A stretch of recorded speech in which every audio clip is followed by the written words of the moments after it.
ماشاءاللہ برگیڈیئر صاحب بہت خوبصورت انداز میں قرآن حمید پہ اللہ تعالیٰ کے ہم سے خطابات کیا ہیں ہمیں سمجھا رہے تھے، اور بہت ہی زبردست پیغام دیا ہے کہ قرآن مجید کو سینوں میں محفوظ کرنا بھی بہت خیر کی بات ہے، لیکن قرآن مجید کو سمجھنا، اس میں تدبر کرنا اور اس کے مفہوم کو خوب اچھے طریقے سے سمجھنا یہ بھی بہت ضروری ہے۔ اللہ تعالی ہمیں قرآن مجید کا فہم عطا فرمائے۔ اب میں بلا تاخیر دعوت سخن دیتا ہوں فضیلت الشیخ مفتی محمد یوسف طیبی صاحب حفظہ اللہ کو کہ وہ تشریف لائیں اور خطاب فرمائیں۔ تشریف لاتے ہیں مفتی محمد یوسف طیبی صاحب حفظہ اللہ تعالی۔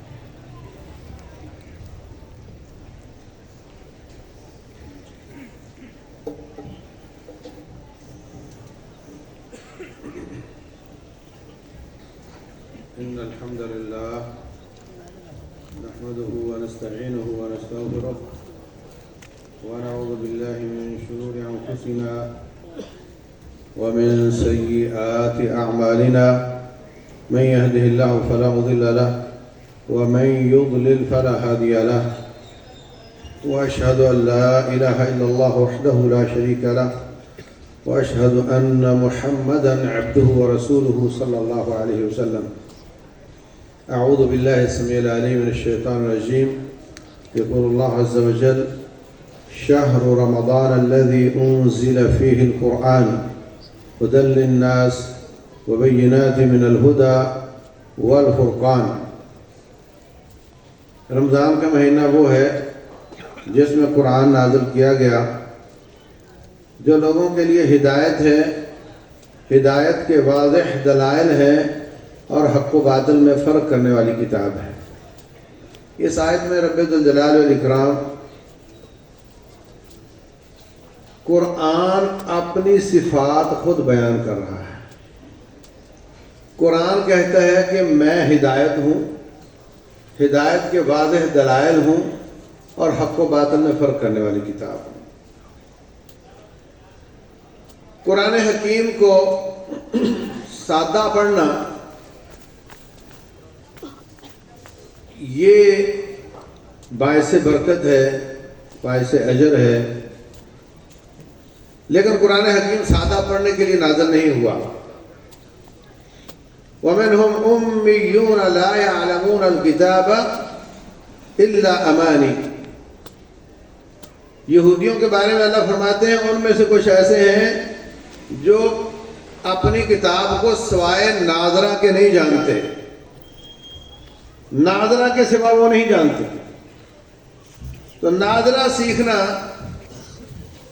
باعث سعادت ہے مگر کافی نہیں ہے، مقصد پورا نہیں کرتا۔ اب آپ سے گزارش ہے کہ ذرا آگے آگے آ جائیں تاکہ پیچھے آنے والے بھائیوں کو جگہ مل سکے۔ طلباء سے بھی گزارش ہے کہ تشریف آگے آگے ہو جائیں۔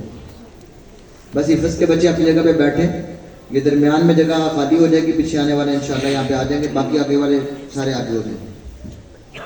جزاکم اللہ، ذرا ادھر سے بھی تھوڑا سا سائڈ پہ ہو جائیں تاکہ آنے والوں کو جگہ مل جائے۔ جزاکم اللہ خیر، بارک اللہ۔ اور تھوڑا سا آگے ہو جائے، تھوڑا سا آگے ہو جائے، شاباش۔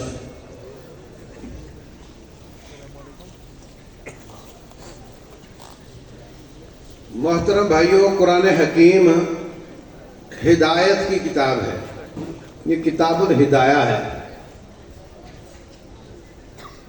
اور دنیا میں سب سے قیمتی چیز ہدایت ہے۔ کسی کو ہدایت ہی نہ ملے، وہ جتنی چاہے نیکیاں کرتا جائے، پیسہ بہاتا جائے، رکعات پڑھتا جائے، دن رات ایک کرے، کوششیں کرے، کاوشیں کرے، محنتیں کرے، حرکات کرے، کچھ فائدہ نہیں ہوگا اگر وہ ہدایت پر نہیں. بے شمار لوگ قبروں کو پختہ کرنے پر پیسے لگا رہے ہیں، مسجدوں سے زیادہ پیسہ لگ رہا ہے ان کو. بے شمار لوگ دوسرے تیسرے کاموں پر وقت اور محنت اور پیسہ لگاتے ہیں. اللہ تعالیٰ کا شکر ادا کرو کہ آپ کی محنت اور آپ کا پیسہ ہدایت کے اوپر آنے کے بعد لگ رہا ہے. قرآن حکیم کتنی برکات والا ہے، قرآن کی فضائل کتنے ہیں، علم کے فضائل کتنے ہیں. کافی ساری باتیں آپ نے سن لی ہیں اور کافی ساری سن لیں گے. میں جو عرض کرنا چاہتا ہوں وہ یہ ہے کہ ہم اس عظیم قرآن اور نبی صلی اللہ علیہ وسلم کے فرمان سے فائدہ کیسے اٹھا سکتے ہیں، کیسے آپ کو فائدہ ہوگا.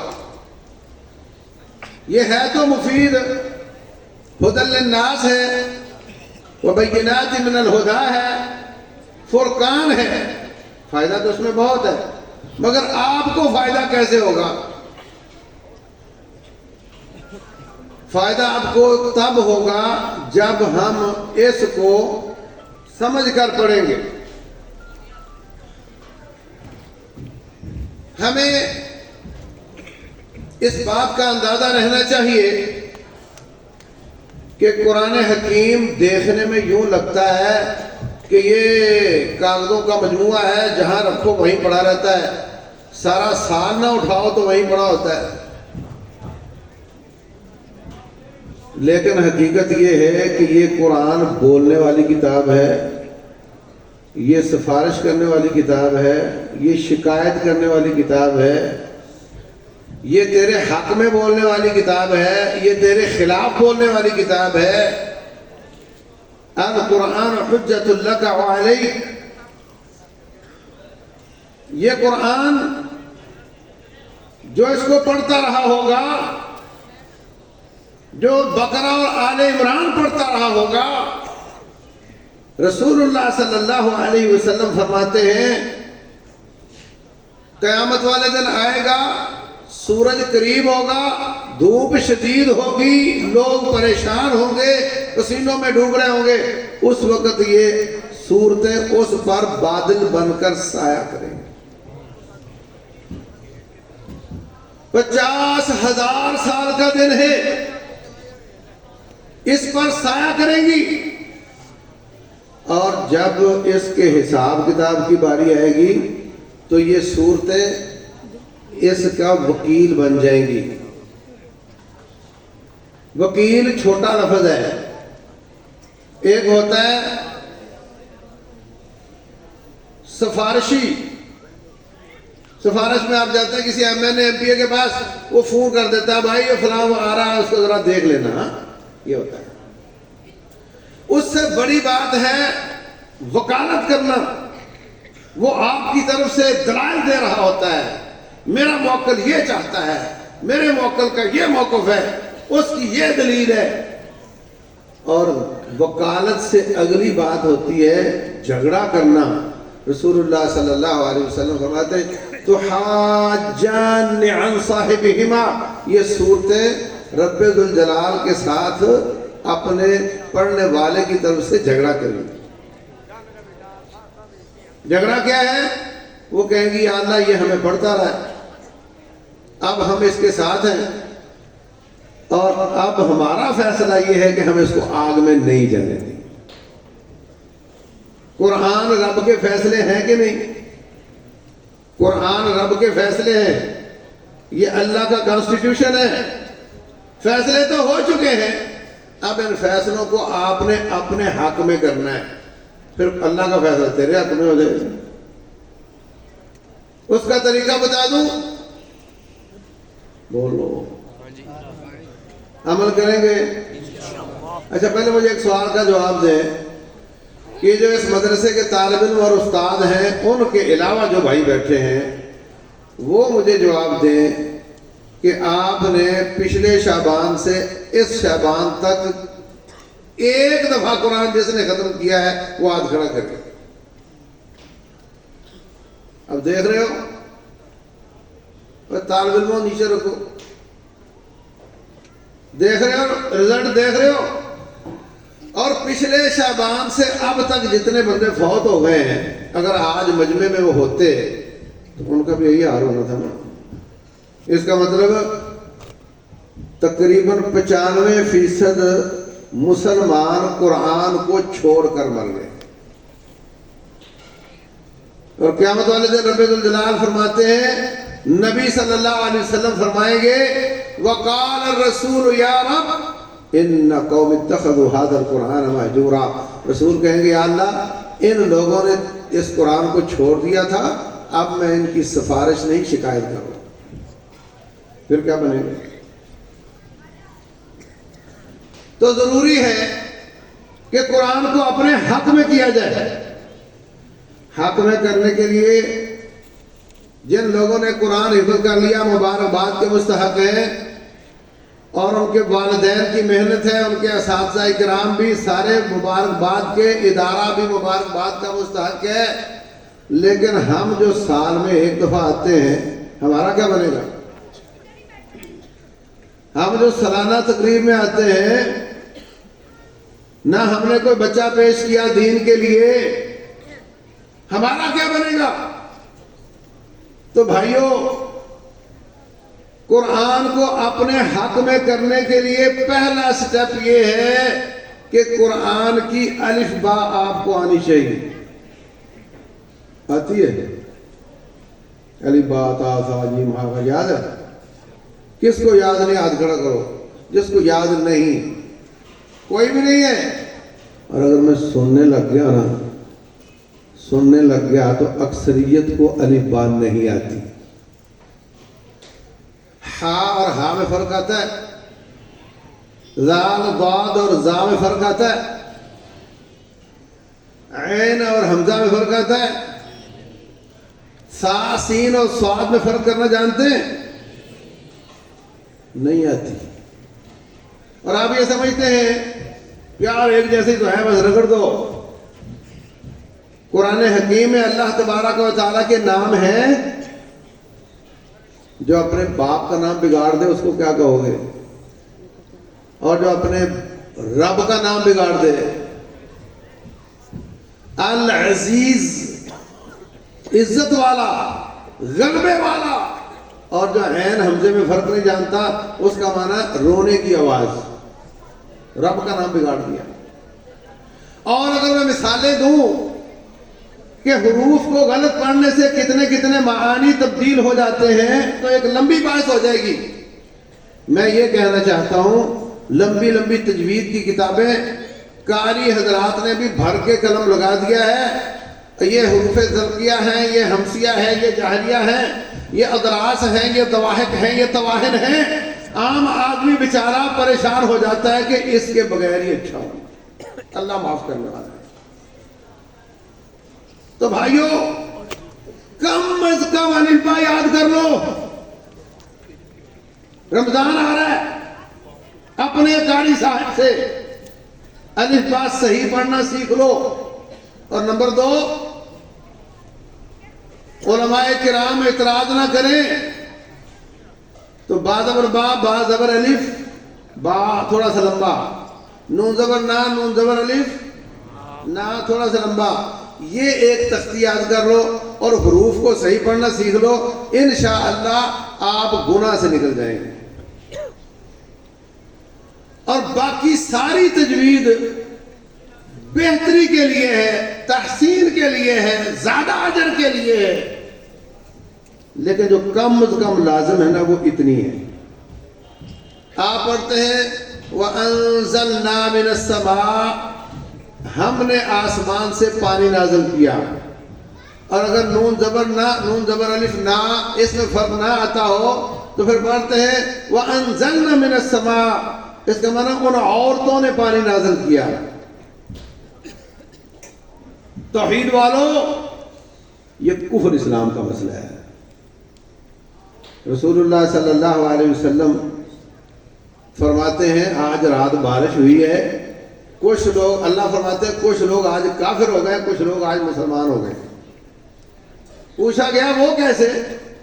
فرمایا جس نے کہا اللہ نے بارش نازل کی ہے وہ مومن ہو گیا، اور جس نے کہا ستارے کی وجہ سے بارش ہوئی ہے وہ کافر ہو گیا، اور ہم کہتے ہیں ان عورتوں نے بارش نازل کی ہے۔ یہ دو احتیاطیں کر لو، الف با ٹھیک سیکھ لو، اور یہ ایک تختی یاد کر لو، انشاءاللہ آپ گناہ سے نکل جائیں گے۔ کریں گے؟ کوئی مشکل کام نہیں ہے، ایک ہفتے کا دورہ چلے نا، اگر ایک ہفتے کا سب کا ٹھیک ہو جائے گا۔ قرآن کو پڑھنا ہے صحیح،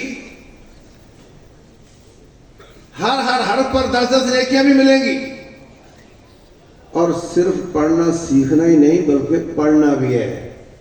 کتنا پڑھنا ہے؟ کیا ہم چاہتے ہیں کہ ہمارا اگلا سال پچھلے سال جیسا نہ ہو؟ ہم قرآن چھوڑ کر نہ رکھیں، ہم قرآن کو پڑھتے رہیں، تو پھر وعدہ کرو ایک پیکج ہے بڑا ہی فلیکسیبل، بہت ہی یوزر فرینڈلی اور بہت ہی آسان، کہ ہم نے ہر نماز سے پہلے ایک صفحہ قرآن پڑھنا ہے کم از کم۔ یہ ہمارے قاری حضرات تو 1 منٹ میں پڑھ لیتے صفحہ، آپ 2 منٹ میں پڑھ لو گے، 3 میں پڑھ لو گے۔ پڑھیں گے؟ پڑھیں گے ایک صفحہ۔ اور سنو، پیکج بڑا آسان ہے، اگر کبھی مارا ماری ہوئی، کبھی کوئی غمی خوشی ہوئی، نہ پڑھ سکے تو شام کو 5 صفحے پڑھ لینا، اور اگر شام کو نہیں پڑھ سکے تو اگلے دن 2 صفحے پڑھ لینا۔ کریں گے؟ نمبر 2، فجر کی نماز پڑھ کر گھر جاتے ہیں، بیوی اور بچیوں کو کہو کہ میرے آنے سے پہلے آپ نماز پڑھ کر بیٹھو، قرآن پکڑ کر بیٹھو، ترجمے والا قرآن ہاتھ میں پکڑو، 3 آیتوں کا ترجمہ پڑھ کر سنا دو، پھر بچی کو دے دو، پھر بیوی کو دے دو، اس کو 3-4 دفعہ دہرا لیا۔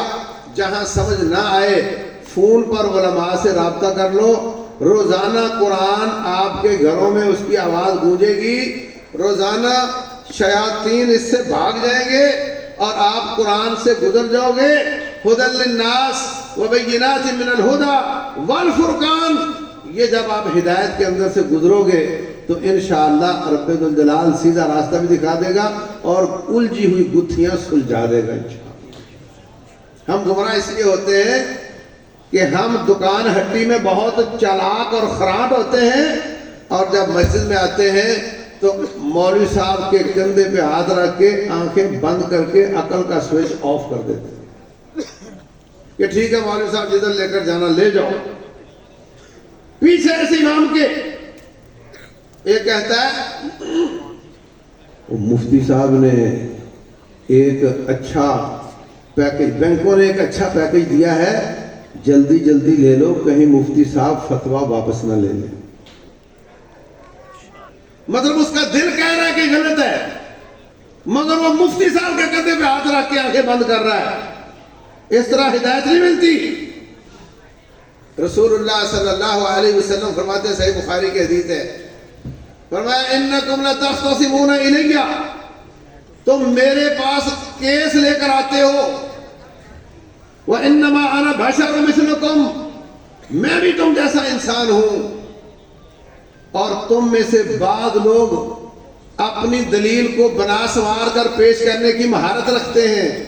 دوسرا بندہ وہ بول نہیں سکتا، ہے سچا مگر بول نہیں سکتا، دوسرا ہے جھوٹا مگر باتیں بڑی کرتا ہے، جو بولا ہی نہیں انما اقضی بنحو ما اسمع، میں تو جو سنوں گا اس پر فیصلہ کروں گا۔ اگر میں محمد صلی اللہ علیہ وسلم کسی ناحق کو پلاٹ دے دوں، اس کا حق نہیں تھا، تو وہ یہ نہ کہے کہ ویسے تو میرا حق نہیں تھا، اب چونکہ نبی صلی اللہ علیہ وسلم نے دے دیا ہے اب تو میرا ہو گیا۔ فرمایا انما اقطع له قطعة من النار، میں اس کے لیے آگ کا ٹکڑا کاٹ کر دے رہا ہوں۔ کتنے لوگ کہتے ہیں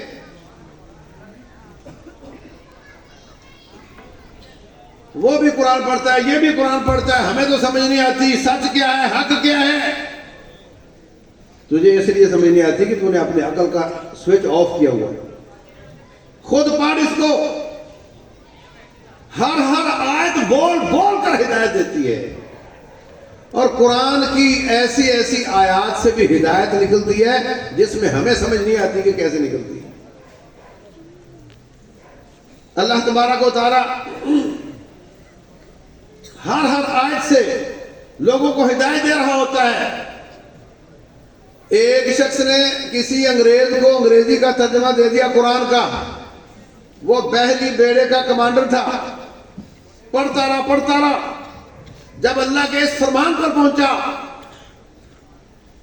او کظلمات فی بحر لجی یغشاہ موج من فوقہ موج من فوقہ سحاب ظلمات بعضها فوق بعض اذا اخرج يده لم يكد يراها۔ اللہ اکبر! ان لوگوں کے اعمال ان کے کام نہیں آئیں گے، یہ لوگ دور کی گمراہیوں اور اندھیروں میں ہیں۔ ان کی مثال ایسے ہے جیسے کوئی بندہ سمندر کے نیچے گیا ہوتا ہے، موجوں پر موجیں ہوتی ہیں، اوپر سورج نہیں بادل ہے، اور اس وجہ سے روشنی نیچے آ نہیں رہی، اور اپنا ہاتھ بھی نکالے تو نظر نہیں آتا۔ وہ بحری بیڑے کا کمانڈر کہتا ہے واہ رے واہ، یہ تو بالکل وہی نقشہ کھینچا ہے جو میں نیچے جا کر خود دیکھتا ہوں۔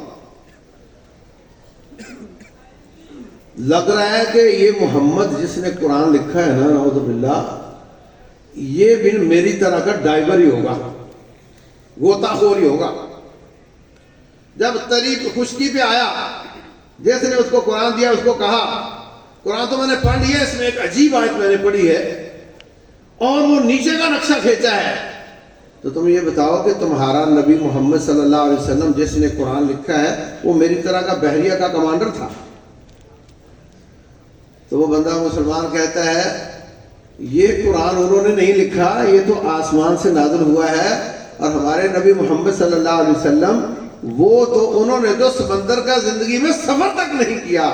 کہتا ہے ارے انہوں نے زندگی میں کبھی سفر نہیں کیا، اور نیچے کا نقشہ ایسے کھینچا ہے جیسے حقیقت ہوتی ہے۔ اس کا صاف مطلب ہے کہ یہ واقعتاً انہوں نے نہیں لکھا، ان کے رب نے بھیجا ہے۔ اشہد ان لا الہ الا اللہ و اشہد ان محمد رسول اللہ۔ میں حیران ہوں کہ موجوں کے اوپر موجیں ہیں اور اوپر سورج نہیں نظر آ رہا اور ہاتھ نظر نہیں آتا، اس میں کہاں لکھا ہے مسلمان ہو جاؤ؟ یہ ہدی للناس ہے، یہ بینات من الہدی ہے، پتہ نہیں چلتا کس کس آیت سے لوگ مسلمان ہو رہے ہو۔ لیکن کون؟ جو اس کو پڑھیں، جو اس کو سمجھیں۔ پیناڈول کا پتا پیٹ پر پھیرنے سے کچھ نہیں ہوتا، پیٹ پر پھیرنے سے کچھ نہیں ہوتا، اس کو پراپر طریقے سے لوگے تو فائدے کی امید ہے۔ قرآن حکیم سے اجر تو مل جاتا ہے مگر ہدایت نہیں ملے گی، جو اصل مقصود ہے، جب تک ہم اس کا معنی نہیں سمجھیں گے۔ اور یہ کام ان طالب علموں کا صرف نہیں ہے، یہ تمام حاضرین کا ہے۔ اور جو بچے جنہوں نے قرآن یاد کیا ہے اور جن استادوں نے یہ قرآن یاد کروایا ہے، میں ان سے ایک سوال کرتا ہوں۔ رسول اللہ صلی اللہ علیہ وسلم فرماتے ہیں، درود پڑھو، فرمایا فضل العالم علی العابد کفضلی علی ادناکم۔ عالم دین کا مرتبہ نیک پاک تہجد گزار حج عمرے کرنے والے صدقہ خیرات کرنے والے نیک پاک آدمی اور عالم دین کا اتنا فرق ہے جتنا میرا اور کسی سادہ صحابی کا فرق ہے۔ کیا سمجھو؟ عام بندہ نہیں، گناہگار، بے نماز، اس کی بات نہیں ہو رہی، جو ماشاءاللہ سے 5 نمازیں پڑھتا ہے، تہجد بھی پڑھتا ہے اور حج عمرہ بھی کرتا ہے، صدقہ خیرات بھی کرتا ہے، اس سے عالم دین کا فرق اتنا ہے جتنا میں محمد کا عام صحابی سے فرق ہے صلی اللہ علیہ وسلم۔ اب اس حدیث کی روشنی میں مجھے آپ یہ بتائیں کہ حافظ قرآن عالم ہے کہ عابد ہے؟ کوئی بتائے مجمع میں؟ ہاں چپ، مشکل سوال ہو گیا، بتاؤ نا. اگر وہ عابد ہے تو پھر میں درد مندانہ دعوت دوں گا ان کے اساتذہ کو بھی اور ان کو بھی کہ آپ کو اللہ نے بہت مرتبہ دے دیا، آپ نے قرآن حکیم یاد کر لیا، اب اس کو سمجھنا بھی شروع کرو تاکہ آپ عالم دین کا مرتبہ حاصل کریں. بچے نے حفظ کر لیا، چلو ایف ایس سی کرے گا، بھول گیا، سارا سب بھول گیا. اس کو مطلب بھی سمجھانا چاہیے. عہد نبوت میں یہ ڈیزائن نہیں ہوتا تھا کہ یہ حافظ قرآن ہے مگر عالم نہیں، ایسا نہیں ہوتا. صحابہ کرام فرماتے ہیں ما كنا نتجاوز 10 آیات حتى نعلم ما فيه من العلم والعمل. 10 سال لگ جاتے تھے حفظ کرتے ہوئے، کیونکہ وہ 10 آیتوں کے بعد 11ویں شروع نہیں کرتے تھے جب تک 10 کو سمجھ کر اس پر عمل نہیں کر لیتے. جیسے جیسے حفظ پورا ہوتا تھا اس کے ساتھ ساتھ قرآن کی تفسیر بھی اور اس کا عمل بھی پورا ہو جاتا تھا. عائشہ صدیقہ رضی اللہ تعالیٰ عنہ فرماتی ہیں پوچھا گیا نبی صلی اللہ علیہ وسلم کا اخلاق و کردار بیان کریں، ایک جملے میں بیان کیا خلقہ القرآن، آپ کا اخلاق قرآن ہے. اگر کسی نے پڑھنا ہے تو پڑھ لو، دیکھنا ہے تو میرے مصطفیٰ کو دیکھ لو صلی اللہ علیہ وسلم. اللہ اکبر. امام احمد بن حنبل رحمہ اللہ حدیث پڑھا رہے ہیں، اچانک رک گئے. وہ سٹاپ تھا نہیں، جیسے آپ صبح سے زور تک پڑھاتے ہیں تو آپ 11 بجے رک جائیں تو یہ سٹاپ تو نہیں بنتا. کہتے بس اب نہیں پڑھنی ہم نے. پھر ایک بندے کو بلایا، وہ حجامہ کرنے والا تھا، کہا مجھے حجامہ کرو. اس نے حجامہ کیا تو حجامہ کروانے کے بعد پھر کہتے طالبوں کو آؤ آپ پڑھتے ہیں. پھر پڑھتے ہیں تو ساتھی کہنے لگے کوئی شدید تکلیف تھی، ایمرجنسی، آپ نے حجامہ کروا لیا ہے. تو فرمانے لگے نہیں مجھے کوئی تکلیف نہیں تھی، اگلی حدیث جو میں پڑھانے جا رہا تھا وہ حجامے سے متعلق تھی اور میں نے نہیں پسند کیا کہ میں وہ حدیث پڑھوں جس پر میرا عمل نہیں ہے. تو میرے عزیز بھائیوں، ہمیں اس کو سمجھنا ہے، اس پر عمل کرنا ہے، اور جب ہم سمجھیں گے تو ہمیں ہدایت ملے گی. بات چل رہی تھی کہ ہدایت کیسے ملے گی. اور دوسری بات سمجھو کہ آپ سمجھ کر بھی پڑھو نا. عرب لوگوں کو تو سمجھ آ جاتی تھی نا، پھر ان کو ہدایت کیوں نہیں ملی؟ عرب لوگوں کو تو قرآن سمجھ آتا تھا نا، پھر سارے ہدایت یافتہ کیوں نہ ہوئے؟ ایک اور بات ہے جس کا خیال رکھنا ضروری ہے، وہ یہ ہے کہ اپنے دل کی پلیٹ صاف کر کے قرآن کو پڑھو، سنت مصطفیٰ کو پڑھو صلی اللہ علیہ وسلم.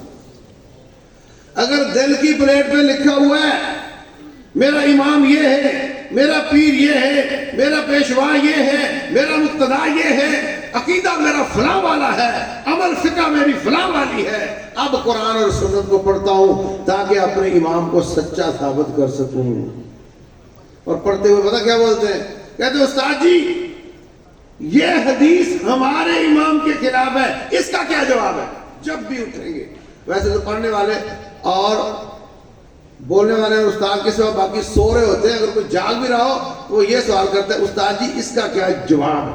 پڑھتے ہیں جواب دینے. تو میرے جی بھائیوں ہدایت نہیں ملے گی. دل کی پلیٹ صاف کر کے آؤ تو ملے گی. یہ بحریہ کا کمانڈر تھا تو کافر مگر دل کی پلیٹ صاف تھی، قرآن نے اثر دکھا دیا. اور اگر کلاه و دستار والا بھی ہو، ممبر و محراب والا بھی ہو، مگر دل کی پلیٹ صاف نہ ہو تو پھر ہدایت نہیں ملتی. پھر ہدایت نہیں ملتی. میرے عزیز بھائیوں،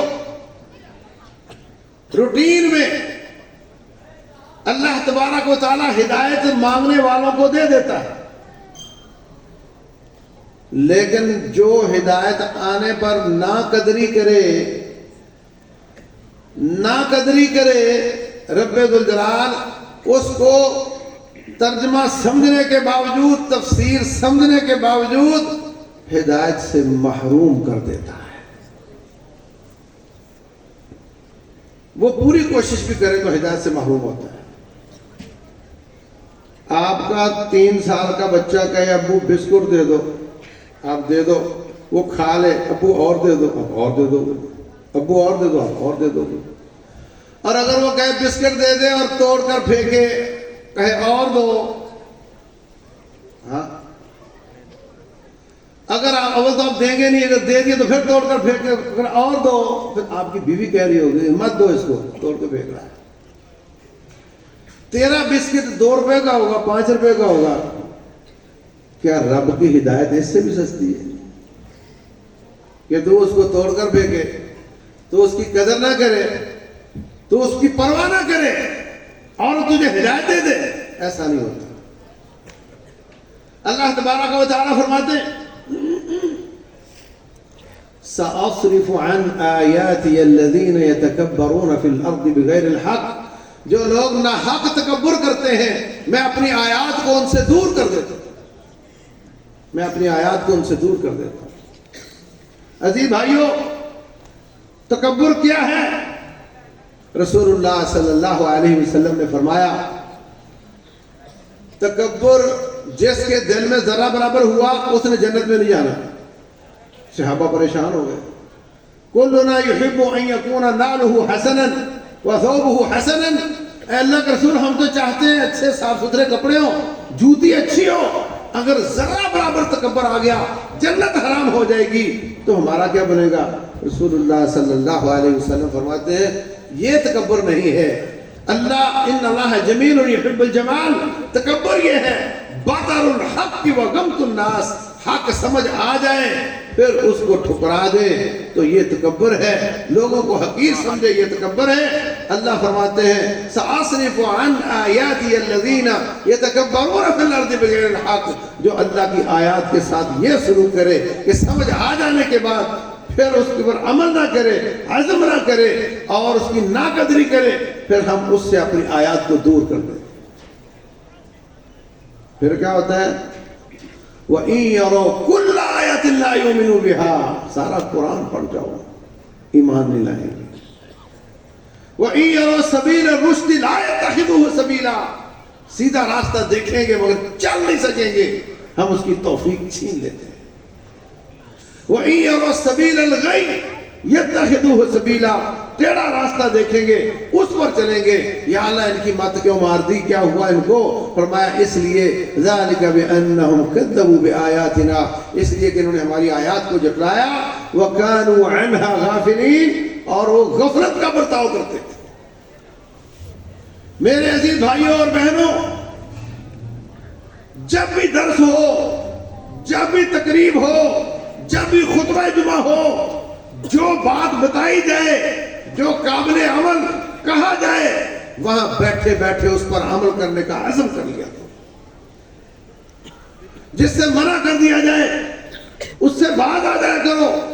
والذین اہتدوا زادہم ہدی وآتاہم تقواہم. اگر ہم وہاں عزم کر لیں گے، عمل شروع کر دیں گے، اللہ اور دیتا چلا جائے گا. جو اللہ کی قدردانی کرتا ہے لَإِن شَكَرْتُمْ لَأَزِيدَنَّكُمْ. اور اگر ناقدری کی تو پھر اللہ تعالیٰ توفیق چھین لیتا ہے. صحیح پڑھنا بھی آتا ہے، تلاوت بھی آتی ہے، سبع عشرہ کا قاری بھی ہے، معنی بھی آتا ہے، زبان بھی عربی ہے، مگر ہدایت کوئی نہیں. ہدایت کوئی نہیں. پھر قرآن فن بن جاتا ہے،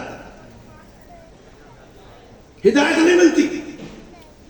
کتنی دفعہ جاتے ہیں، درس دیا،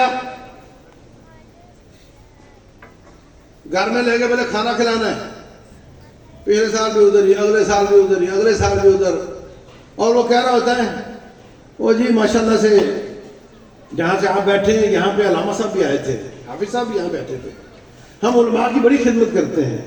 میں اس کی شکل کو دیکھ رہا ہوتا ہوں کہ سال ہر سال گزر گئے، کئی علامے گزر گئے، کئی مفتی گزر گئے، کئی پورا قرآن پڑھ کے گزر گئے، اور نہ اس کی عقل بدلی نہ شکل بدلی. کیوں؟ چس لینے کے لیے آتے ہیں جلسے میں، چس آئی کے لیے، ایسے کوئی ہدایت نہیں ملتی۔ ہدایت بڑی نازک چیز ہے، رب کی سب سے بڑی نعمت ہے، اور اس کو ملتی ہے جو اس کا شدت کے ساتھ طلبگار ہو، اور جب اس کو ملے تو رب کا شکر ادا کرتے، اس کی قدردانی کرے۔ اور یاد رکھو میرے عزیز بھائیوں، آج کا یہ جلسہ، آج کی یہ تقریب، آج کا یہ پروگرام اور اس سے پہلے والے سارے پروگرام، ان کے بارے میں رب ذوالجلال کے سامنے ہمیں کھڑا کر کے پوچھا جائے۔ 5 سوالوں کے جواب دیے بغیر رب کے دربار سے قدم نہیں ہلا سکو گے۔ ان میں سے ایک سوال یہ ہوگا، ماذا عمل فیما علم، جو آپ نے بات سنی تھی اس پر عمل کتنا کیا۔ یہ اتمام حجت ہوتی ہے، یہ مذاق نہیں ہے۔ اب آپ یہ کہو کہ اگر یہ جلسوں میں آنے سے رب نے پوچھا تو پھر ہم آتے ہی نہیں، آؤ گے نہیں تو پھر ڈبل جرم ہو جائے گا، ڈبل جرم ہو جائے گا۔ ایک آدمی سرخ اشارہ کاٹتا ہے، دوسرا بھی کاٹتا ہے، پولیس پکڑ لیتی ہے، ایک کہتا ہے سوری مجھ سے غلطی ہو گئی، ہاں، اور دوسرا کہتا ہے مجھے تو پتہ ہی نہیں تھا کہ بتی لال ہو جائے تو کاٹتے نہیں اس کو۔ کس کا جرم زیادہ ہے؟ ہاں، یہ بھی مشکل سوال ہے۔ اور جو کہتا ہے مجھے پتہ ہی نہیں تھا کہ لال بتی پہ گاڑی رکتی ہے، اس کا تو لائسنس بھی کینسل ہوگا کہ تجھے کس بیوقوف نے لائسنس دیا ہے، تمہیں یہ نہیں پتا کہ لال بتی پہ گاڑی رکتی ہے۔ تو کہتے ہیں ignorance is not excuse، جہالت ادھر نہیں بنتی۔ ان اداروں میں، ان پروگراموں میں آپ کو آنا بھی پڑے گا، ہمیں بھی آنا ہوگا، اور میری بات آپ سے پہلے میرے کان سن رہے ہیں، یہ ساری باتیں میں اپنے آپ کو بھی کر رہا ہوں، اور جو کچھ بتایا جائے اس پر عمل بھی کرنا ہوگا۔ تو پھر اللہ تبارک و تعالیٰ ہدایت دیتا ہے، اور ہدایت کو بڑھاتا چلا جاتا ہے، حتیٰ کہ اللہ اس کو متقین کے درجے میں لے جاتا ہے۔ تو ہمیں قرآن حکیم کو پڑھنا بھی ہے، اور اس کو سمجھنا بھی ہے، اور تعصب کا چشمہ اتار کر پڑھنا ہے، دل کی پلیٹ صاف کر کے پڑھنا ہے کہ جو کتاب و سنت کہے وہ میرا عقیدہ، وہ میرا عمل ہوگا، جس سے منع کرے اس سے میں باز آ جاؤں گا۔ کوئی شخص پرلے درجے کا کافر ہو، اس کو بھی اللہ تعالیٰ ہدایت دے دیتا ہے، اور جو یہ نظریہ نہ رکھتا ہو پھر اللہ تعالیٰ اس کو محروم کر دیتا ہے۔